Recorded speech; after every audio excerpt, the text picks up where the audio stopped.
Welcome to the Wisdom of Show. I'm your host, Simon Bowen, and every week I'm speaking to the world's greatest leaders, thinkers, and entrepreneurs about complex issues and impactful leadership.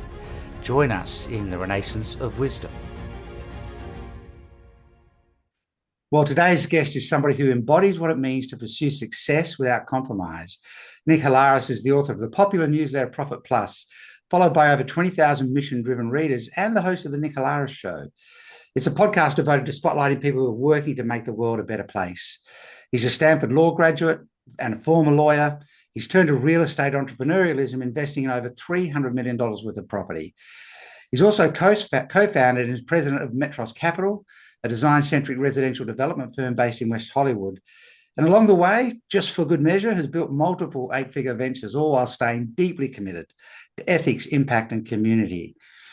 His work straddles business, thought leadership, and civic responsibility, and he believes business should be a force for good. And his voice is helping redefine success for a new generation of leaders. And followers of my podcast will have heard me say over and over again that business in the hands of the right leaders should be a powerful force for good on the planet. So I'm genuinely excited for this conversation, because when someone like Nick speaks, you don't just hear strategy, you hear purpose, you hear action and responsibility. So let's dive in. And Nick, I'm thrilled to have you on my podcast. I'm so looking forward to this conversation. Well, thank you so much, Simon. And thank you for that incredible introduction. That is by far the best intro that I've ever gotten. And so appreciate the kind words. Look, I think there's an alignment of thinking. So I'm really, really looking forward to getting into this. So Nick, let's start. Well, at the beginning, if you like, you founded ventures and a property company and things like that. But what cognitive decision-making frameworks do you work through? I mean, it's quite a collection of history, you like, of things that you've done. Stanford Law graduate, a lawyer, property investing, a property development company. Are there some cognitive decision-making frameworks you think through as you, let's talk at the strategic level, as you make a decision about, I'm going to do this thing down the track? I mean, big topic to jump into, but what's your thought process when you're leaning into something new? It's an interesting rabbit hole, and it depends how far we want to go back, but I'll try to just summarize. Like, what I just remember as a kid, I had a big curiosity. I was interested in a lot of things. And when I first learned about the Renaissance, for example, I was like absolutely fascinated with the idea of somebody like Leonardo da Vinci, right? Like the Renaissance person, who achieves some kind of excellence in all kinds of different things. And so I pursued that as a young person. I put all these different interests. I played sports and did all kinds of academic stuff and adventure stuff. And so it just kept going, and ultimately manifested in this career that I have, which is kind of hard to pin down. There's a running joke at my kids' school. Like, everybody thinks I'm retired basically, because I'm like walking around campus with my kids, dropping them off every day, smiling, but I'm actually really busy and doing a lot of different things. It doesn't look like normal work because these things are entrepreneurial and creative, and so it doesn't have the same rhythm, but it is that. But in just thinking about how I came to it, to try to answer the question more directly, I was born in America, and my father's an immigrant from Greece. And so I was fully infected with the ethos of the American mythology and the American dream. And if there was one thing that was certain about the younger version of myself, was that I wanted to make it. I wanted to be successful. And unfortunately, in this culture that I grew up in, that manifests in a very basic desire, which is, hey, I want to get rich, and I want to get rich as fast as possible. And so I went down that road as a young person. I wanted to make it. And so I took a lot of risk, was very aggressive. But along the way in my journey, I had a series of events that happened that kind of woke me up. These are like early midlife crisis. It wasn't quite midlife because I was younger, but got myself into some sticky situations. And in those moments of stress, when business is blowing up and ventures blowing up and lawsuits happening and the associated financial stress and personal stress that comes from those things, I was able to sort of find myself and find a new path. And the last decade has been part way, an internal journey, trying to figure out what it is that I want to focus on, and then, trying to make it real. And that's how I ended up, reorganizing my businesses, as well as engaging in the creative pursuits like the Profit Plus newsletter and the podcast. Mm. And, how do you traverse and navigate that space? I mean, a lot of your children's friends don't think you work because you're always able to be around. And indeed, you're racing off after this podcast to, I think, take them to soccer practice or school. But soccer practice soccer today. practice. Yep. So, this is, yet you're busy. And so the execution is the key to success. How do you traverse that space between a visionary objective and then the real world execution of it, particularly when there's other people that you need to have involved in the middle? We're into leadership conversation, really. Are there any things that you've particularly found to be useful as you bring other people along with you in that gap? Yeah, I think just from a personal productivity standpoint, what happened to me, I was sort of always disciplined and had like some core practices. Like I worked exercise every day, for example, and I journaled every day. I've journaled for something like 25, 26 years straight. And so I have this long history of being disciplined. But when I was in these little crisis moments, I started to develop even more discipline around my schedule. And so I found ways to create the necessary space for me to do all the things I want to do. So I go to bed early, I go to bed early and I get up incredibly early. And so I have hours and hours of time in the middle. Mm. And then when it comes to bringing people along, like maybe we need to back up a little bit, because I didn't exactly describe like the whole journey, but the way I think about it in my head is phase one of my career was, hey, let's get rich no matter what. Phase two was, wait a second, we should probably do this in the right way, and not ways that didn't feel right. And then I finally came to the realization, which this is a phrase of yours that I really like, Simon, which is like, man, business can be a force for good at all times. It doesn't have to be like after you make a bunch of profit, you make a donation to your favorite charity. Although that's cool for people who do that. I appreciate that. But business can be a force for good. And it's about the intention that you bring to your work every day. Mm. Because what people don't teach you in American business schools in particular is that a business is by definition serving the community, right? It's providing a product or service that people are voluntarily choosing to engage with, to take their money that they've earned someplace else and purchase it. And so you're having an impact on your customers. You have an impact, obviously, on the people that you employ, on the stuff that you buy from other people. Like it's this incredible interconnected web, to bring it back to the philosophy and spiritual stuff that people don't like to talk about. But it's true. We live in this incredibly interconnected web, and in every single moment, transactional moment of your business, you have an opportunity to be a force for good. And so that's what I've been trying to model in my own behavior. And, the people on my team have bought in, and they love it. And it's a source of motivation for them.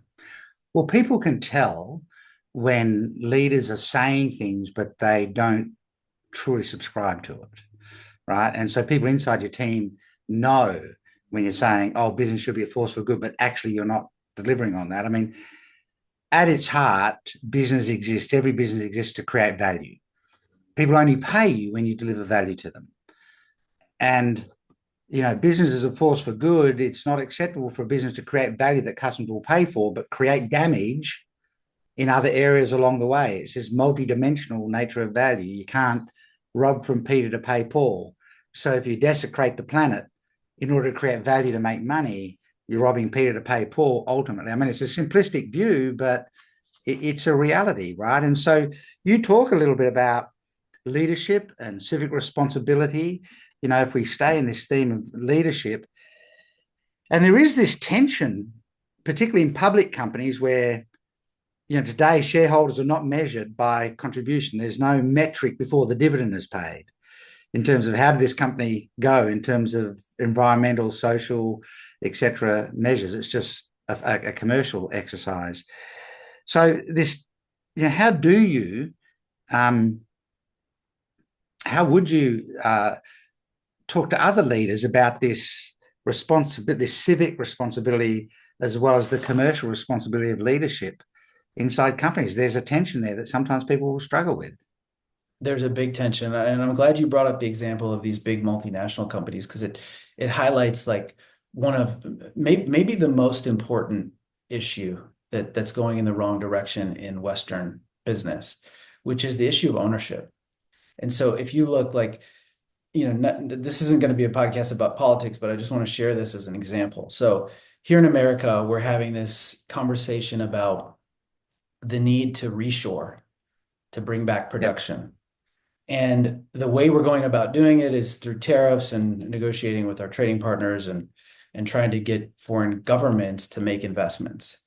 And what that essentially means is we're trying to pass the cost along to consumers and foreign governments.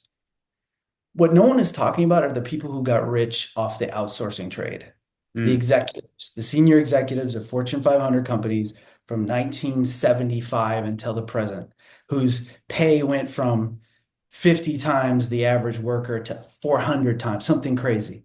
These people literally got amazingly rich, and no one's asking them to step up to pay the bill to reshore American production facility. And to me, that's just like one of the most glaring sign of the problem of American business. And so what I've been trying to do in my career for the last 10 years is that the people that come into my orbit, and my businesses are small businesses, so it's not like I'm doing this at a massive scale, but the intention is there.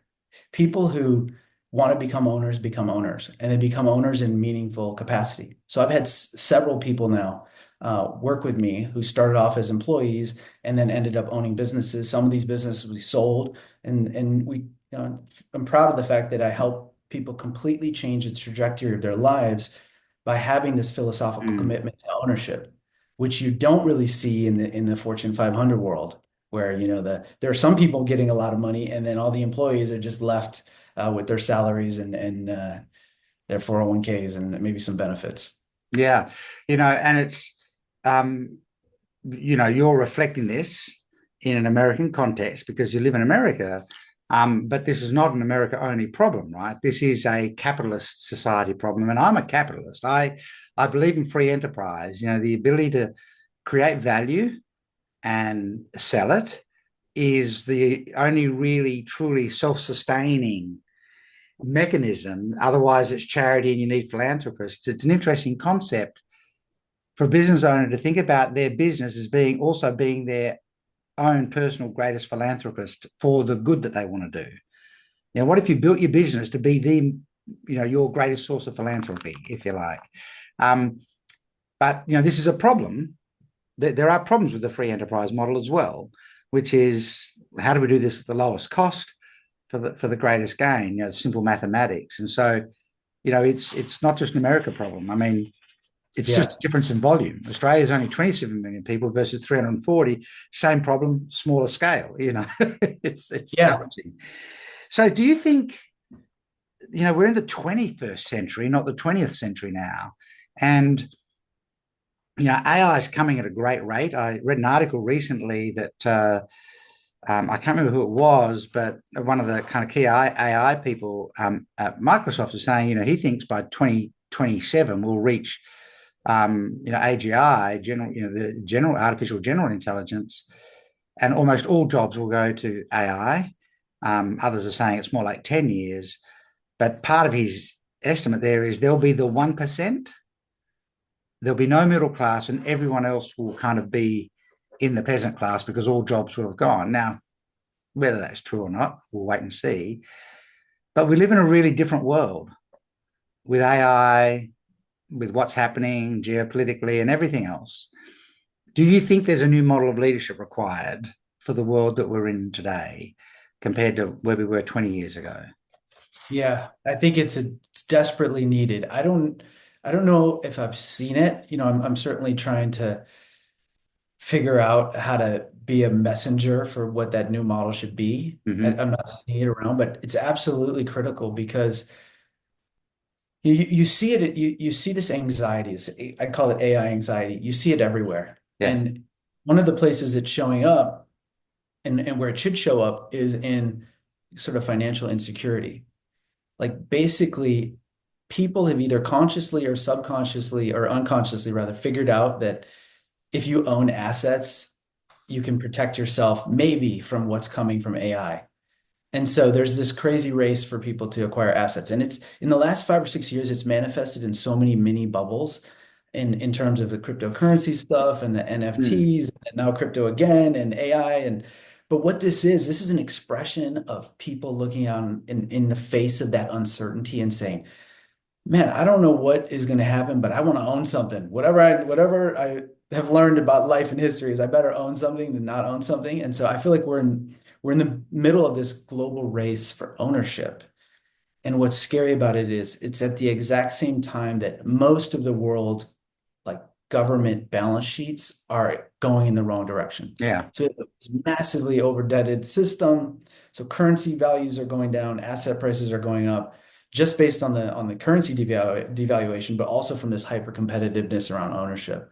And maybe there's going to be a new model of capitalism that emerges. Maybe like this is all we're just thinking in too big of terms, but it scares me because what I think a world where there's no job looks like, the world where there's no job looks like ancient Rome or ancient Greece or ancient Egypt. Very few people run things. Everyone else is essentially, a lower class with no opportunity. And that's not a world we want to live in. And human nature doesn't lend itself readily to, people don't have to work. They have all their time as leisure time and everything else. The competitive spirit is real. People still want to win at something. They want to be productive at something. And we do have some realities in Australia right now. Half the population derive their source of income from the government, one way or another. They're either employees of the government or they're on some level of benefit from the government, which really creates a real challenge on the tax imposition on the other half, right? So the balance sheets are absolutely heading in the wrong direction. This is a much bigger picture. So if we come back a little bit in your writing, in your podcast, you have this concept of success as service, and that word service is specific. And I'd love to explore what that means. There might be, breadcrumb trails there for people to follow in a part of this definition of new leadership, if you like. So what does success as service mean for you? Yeah, I think the realization I had in this crisis period of my life and then in the introspective work that I did to get myself out of it was that what's wrong with American and perhaps Western culture and perhaps maybe global culture is that we are trained by our society to be selfish. Mm-hmm. We're encouraged to be selfish. It's get yours, maybe regardless of the consequences. And if you read any philosophy or any religious or any mystics, like they all come to the opposite conclusion, that a good human life is one that is focused in the opposite direction, meaning the welfare of others or the welfare of the community. And so I found it really interesting that to be in a culture that's like that and to confront this wisdom, this podcast of yours is about wisdom, this age-old wisdom that shows up time and time again that says that the good life involves helping others as the first and foremost principle. And it kind of goes back to the conversation that we were having about leadership. Like, what's the new model of leadership? What does it have to be? In my view, it sort of has to be one that's consistent with the philosophical and spiritual principles of humanity, which is people need to serve each other. And that means that it's not that everyone is required to live a life of an extreme servant like a Mother Teresa or even a Gandhi type figure who literally sacrifices their entire existence for the benefit of a community. It's not that everyone has to do that, but they have to orient their daily activities away from the selfish, narcissistic acquisition of more and more stuff, more and more power, more and more honor, whatever they're after, right? Everyone is kind of after a different thing. So at a high level, that's what it means. And part of me is convinced after all these years that this might this might actually be an inevitable conclusion of human evolution.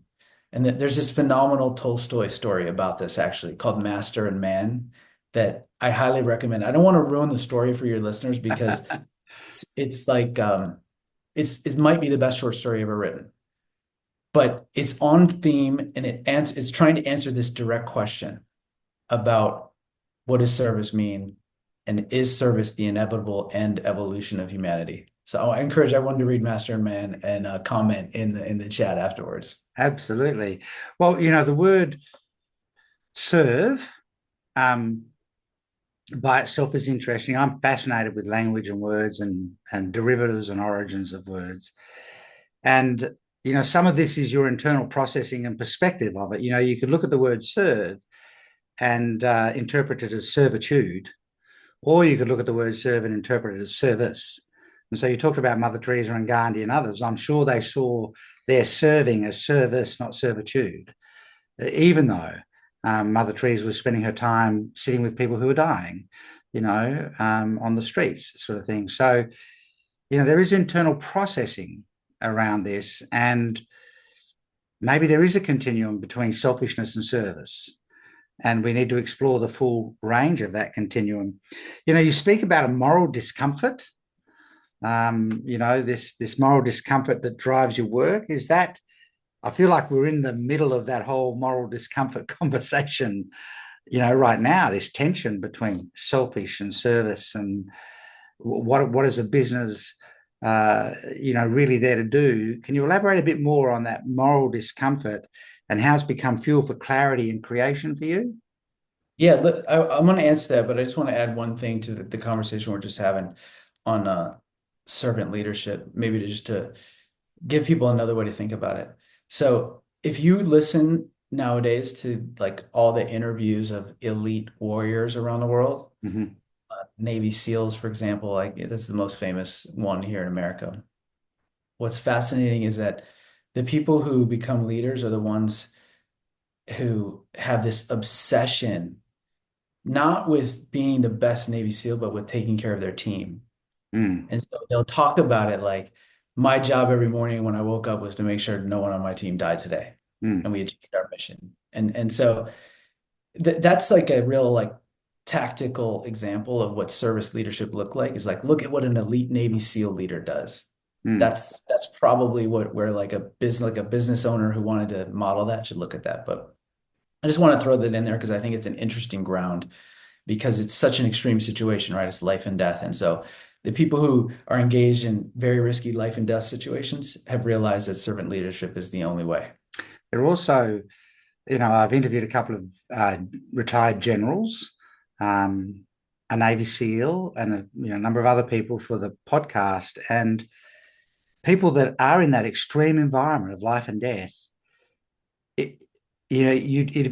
People will be forgiven for thinking that they're all about the battle, but they're actually all about the greater good that they're trying to achieve. And by the way, they're almost always really good students of history, almost inevitably, particularly if they're in a leadership role. And you're exactly right. They have to find the mission in what they're doing to put themselves in those circumstances. It is a fascinating study. So, they're working through this moral discomfort.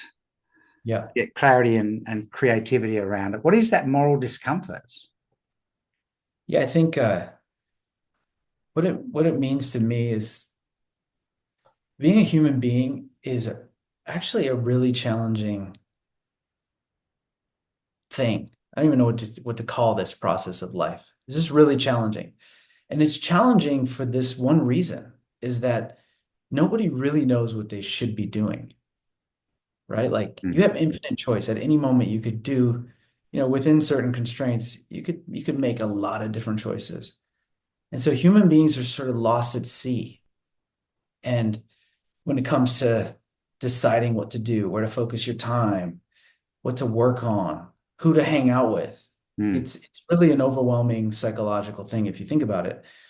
And to make matters even more complicated, there appears to be, from thousands of years of philosophical, spiritual, and direct human experience, there appears to be the existence of objective moral truth.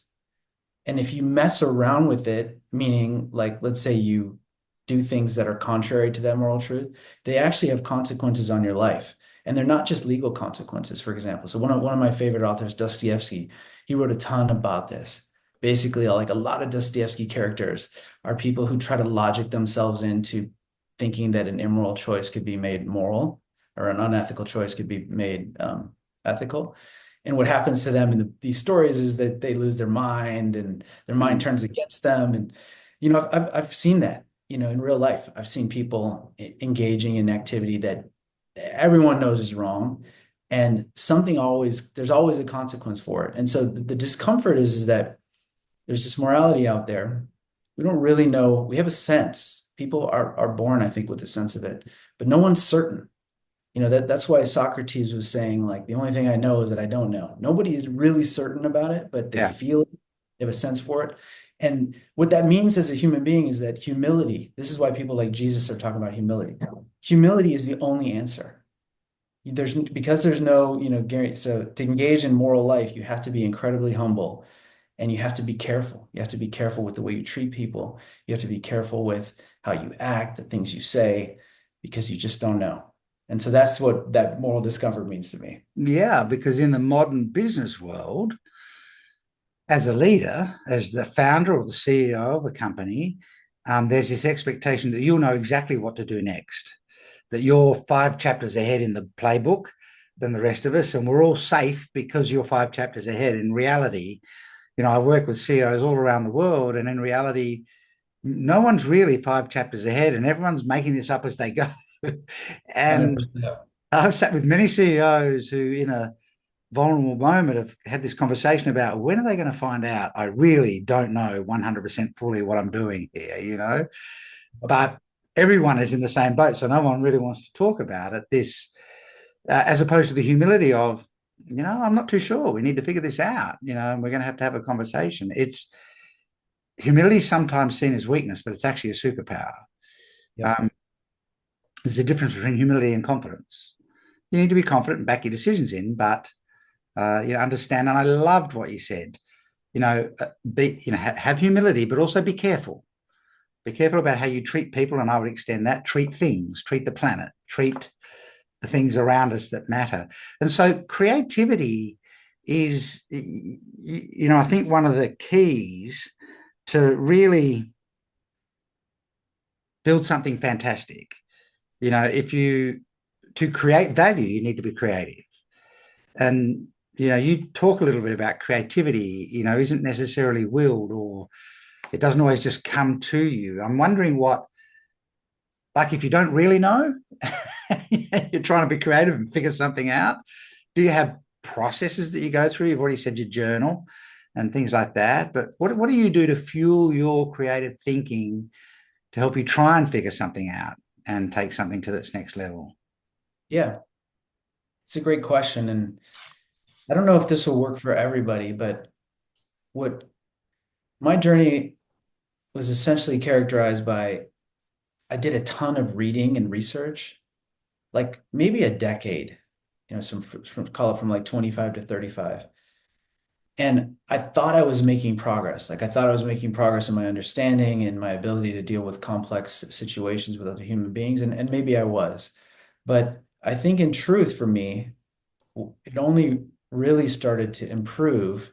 My ability only really started to improve when I started to actually attempt to create and attempt to write the newsletter and later to do the podcast, because I do think there's something akin to magic when you try to sit down and put pen to paper and create something that solidifies this like loose knowledge. Like you could read a bunch of Dostoevsky novels and maybe learn something, but if you try to pin down like, hey, what was he really trying to talk about? Let me write an essay to my friends that's coherent. Then you really know what you know about Dostoevsky. And in that process of doing that over and over, writing thousands and thousands of words, I found it to be not only therapeutic, but really clarifying of big questions. And so I don't publish everything I write because a lot of it's, personal stuff, like trying to tease out, how to deal with personal situation, and nobody needs to read that. That's just for me. But I highly recommend it. Like if there's one practice that people could easily put in their life that would improve their life instantly is to wake up every day and journal for 10 minutes and be honest with yourself.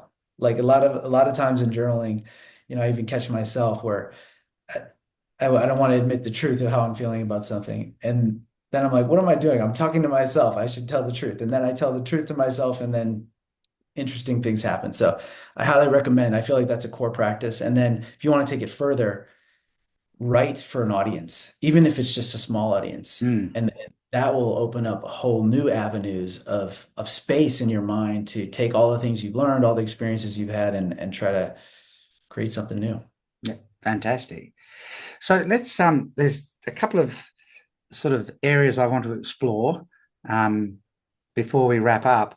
That you're really talking about a new model of citizenship, and I'd actually love to build a model of citizenship. I'll try and draw it out of you and turn it into a visual model that we can leave people with as a function of the podcast. So I'm going to jump into my drawing mode here. But when you talk about a new model of citizenship, really, what are you saying with that? What is a new model of citizenship? Yeah. So let me just back up before we get into it and kind of explain how this came about. So one of the things, the most profound things that happened in my journey is that in the middle of this series of awakenings I had about, selfishly pursuing success and realizing, wait a second, this might not be the right path, is that at that same exact moment in my life, I just happened to be getting involved in local civic issues. And so it was a real contributor to my awakening to engage. I always had an interest to engage in democratic processes in a different way than just showing up on voting day. But I started serving on nonprofit boards and education boards and city initiatives around homelessness. And I saw firsthand like how powerful this can be, how uplifting it can be, how it can change your life in a positive direction. And so ever since then, I've been writing a lot in Profit Plus. I write a ton about citizenship. So that's where it came from. I just wanted to provide the back. But for the model, I love your this part of your show. I think it's such a cool thing. And you're obviously really good at making these models. So I'm excited to see what so I think one of the features of modernity, it's actually is actually related to the conversation we've been having around the American dream, infecting culture, and focusing everyone in a selfish direction. And the way this manifests in political engagement is that we are a generation, multiple generations of human beings that are very, very comfortable in talking about our rights. Yeah. We, over the course of hundreds and thousands, actually thousands of years, human beings got constitutional governments in place that protected rights. And it's literally one of the greatest wins in all of recorded history. And our generation in particular, in my age group and maybe the younger ones, is super focused on rights. Everyone's very keen to jump in whenever they feel like rights are being violated. But what people aren't talking about is the other side of the equation, which is the responsibility side. Yeah. And so people from 3 generations ago, they know exactly what responsibility is. It's when you get the draft call, like, hey, it's time for you to go serve in the Pacific Theater or in Europe. And then it becomes real what responsibility means in a free democracy. And so at a meta level, I think that's the tension, is that democratic engagement or citizenship requires that you accept both the rights, you celebrate the rights, and at the same time accept the responsibilities. So, what the model that is actually popping into my head, if you like, is this, for the people that are just listening to this rather than watching it on the YouTube channel, is a circle divided vertically down the middle by rights on the left and responsibilities on the right. Rights to responsibilities are a continuum. You could be on the extreme side of rights with no responsibility, and that will probably drive us down into, in fact, disaster. A society that is entirely rights-based with no responsibility will head towards disaster. It might also be true, though, that there's a society that is entirely responsibility-based, but with no rights afforded to people, could head in the same direction. And if you get the blend of rights and responsibilities right together, you potentially create this upward movement. What would the upward movement be if you get responsibilities and rights balanced? What does that do? If that's the model for citizenship, what does that do to society? What is that top of that circle? What does that upward movement look like? If the bottom is disaster, what would the top be? Yeah, I think it would look like something like what we've been talking about in terms of a society where people were focused on service first. Yeah. That's what it would look like. And so you see this, for example, in like the New Testament. You see it in utopian writings and even modern utopian writings like Aldous Huxley. You see this vision of cohesive societies where these things are balanced in the right way. And what ends up happening is, at least in theory or in imagination, is that people are working together for the greater good. They're still individuals, they still have their individual rights, and they're still pursuing their own destiny, but along the way, they're taking care of their neighbors. Yeah. So maybe then it brings us back to a previous conversation we were having in another continuum, which is the continuum between service orientation and selfish orientation. What are the top line kind of three or so dot points under responsibility that need to be in place to drive upwards? And then I want to do the same thing on the rights side of the circle, the top line two or three things on the right side that need to be in place to drive upwards towards this service orientation. So people have some rights, there's aspects of rights, but there's this balance to responsibility. So what would you say is in the responsibility side to drive it upwards? Yeah, like maybe we could work backward on the responsibility side, just because I have this Mm-hmm. idea. So like your top bullet on the responsibility side is ultimately the goal should be to build a life where you can dedicate your entire working life to making authentic contributions to your community. And those can be in business, those can be in art, they Yep. can be medicine, but it's an idea of like if we're trying to if you're trying to be your best is the best possible contribution you can make to the community. And it Yep. can look like a million different things. And so in order to get to that, there's a couple things that you have to do first.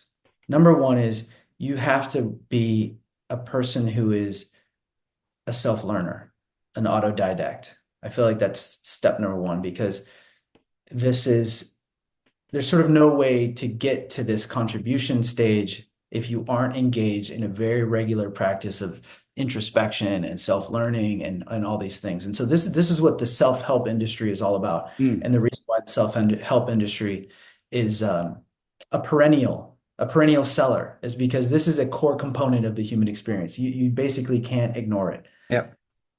And then another one on that side of the ledger is financials. So one of the mistakes that I see people make, especially sort of in the guru world, is that they want to get you to ignore it. Like somehow the profit is evil or making money is evil, but it's not. If you go about it the wrong way, it certainly can be. And so I feel like an effective citizen is someone who has their financial house in order. It may be a necessary requirement as well, because how Yep. can you engage if you're compromised financially? How can you really engage in a big political debate if you're dependent upon something? And Yeah. so those are what I think are three key things on the responsibility side. Yeah. And there might be, undoubtedly there would be more in there. What about on the rights side? Responsibility without rights is also a downward movement. But what about on the rights side? What would the top line be on rights? Yeah, I think the main thing is the architecture of the Western system, as it first kind of started. I know there's farther back origins than America, but I'm an American, so I tend to Yep. think of in American exceptionalism terms. My apologies to the global audience, but America is historically important because it sort of offered the prototype for what it needs to look like with the Bill of Rights and the Constitution. And what the founders were trying to do, and what the people who amended it later, like Abraham Lincoln, to fix some very real problems with it, what they were focused on is first and foremost having rules that everyone knows that are fair. Yeah.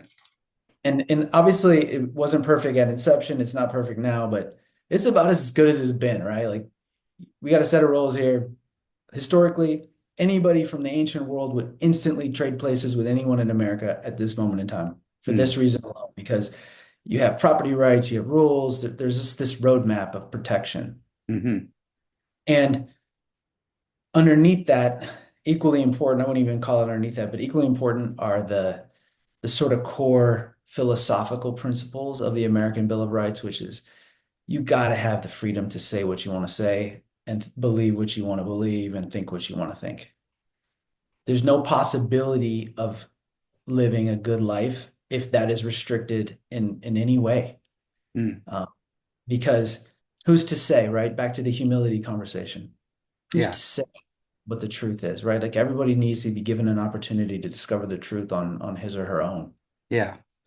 So, and once again, we could unpack rights, to multiple levels, but this idea of a system of rules that creates fairness. Fairness is not the same as entitlement. Creates fairness and freedom, are basic universal rights almost that people in principle know that they desire and need. What is it, if green is heading upwards to service orientation and, if red was heading us downwards towards a selfish orientation, what might we see when there's, a focus on responsibility only without rights? What, under that scenario, what would see us heading downwards? Yeah, I feel like there's so many historical examples of this quadrant of the drawing. Mm. And there's even contemporary examples, for example, like parts of Asia, parts of China are fully in this quadrant as we speak now, right? Where there's some loose constitutional framework around protecting rights, but there's a lot more things that you're required to do. Mm-hmm. And so the danger of this area is that you're headed down the path of totalitarian government. And everyone knows what totalitarian looks like. It's hell on earth. And there's a slippery slope towards it. As soon as you start compromising rights in favor of security, that's how it begins. Mm. America is actually flirting with that process right now as we speak, compromising its own constitutional principles in the name Mm. of security, and in some cases, even in the name of economic gain. And that is incredibly dangerous because, even a casual study of history will tell you where that will end up if you let it Mm. keep going. So that's what the far right looks like, in my view, is like totalitarian hell on earth. Mm. Mm.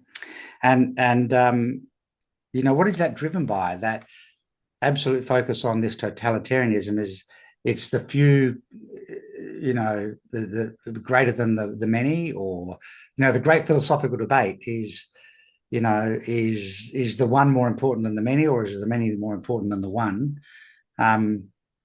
It seems like that bottom right quadrant of this circle is serving the few, if you like. Yeah, I think so. I think it's serving the few, and I think there's multiple ways to get there, right? Like the most common historical way to get there is that people who have great power use that power for the wrong reason. And the sort of more modern way to get there, and the way that scares me the most, is that there's no one really with great power, right? There's no king or queen, there's no emperor, but there's a bunch of democratic citizens with freedom who are turning away from the responsibility because they want to focus on economic life, or they're not interested, or it's too annoying to engage in, Mm. whatever the reason may be. And so you can cede power. That's what happened, for example, in Nazi Germany, Yeah, right? So like, absolutely, which is a yeah, fascinating study, and there's a lot of things that people could read about that, but they did actually concede power and not make judgments about what was happening. So what is the left-hand side of that bottom left-hand side look like, where there are really just is, it's all about rights but no responsibility? Yeah, I think what you see is actually on display in fully on display in America today, where if you're overly focused on rights and not interested in the responsibilities of citizenship, you get this like insanity situation. So for example, I'll give you like a stark example. There's like 700,000 homeless people in the United States. But if you were to go around and poll Americans, the polling would be overwhelming in favor. Like if you ask a question like, do we have an obligation to help people who are suffering on the streets? Americans would overwhelmingly poll, yes, we should help those people. But yet we're not doing anything. So we're so focused on the rights of the individual. And in the case of homeless, for example, like we've gone so far down the road of protecting the right of the individual that we are afraid to intervene in people's lives who are living on the streets in fear of violating their individual rights. And the big question, which nobody in America wants to ask, is like, well, if someone is addicted to methamphetamine or fentanyl on the street, like, are they able to make a decision in their own best interest?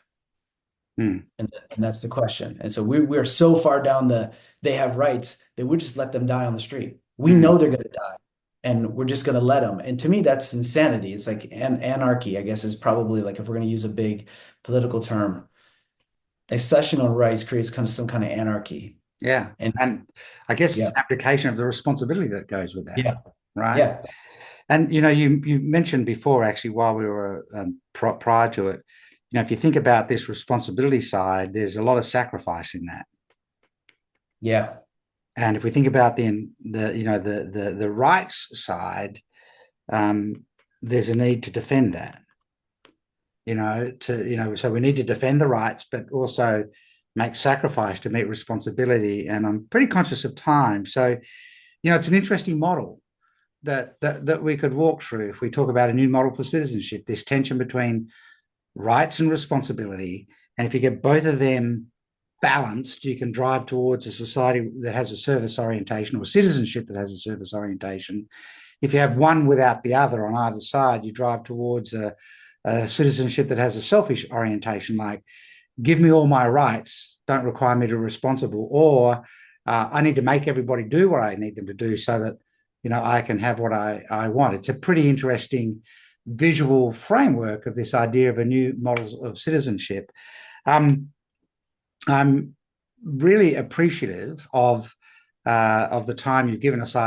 We haven't even gotten into property conversations in real estate, but I feel like you're actually sharing those insights all the time.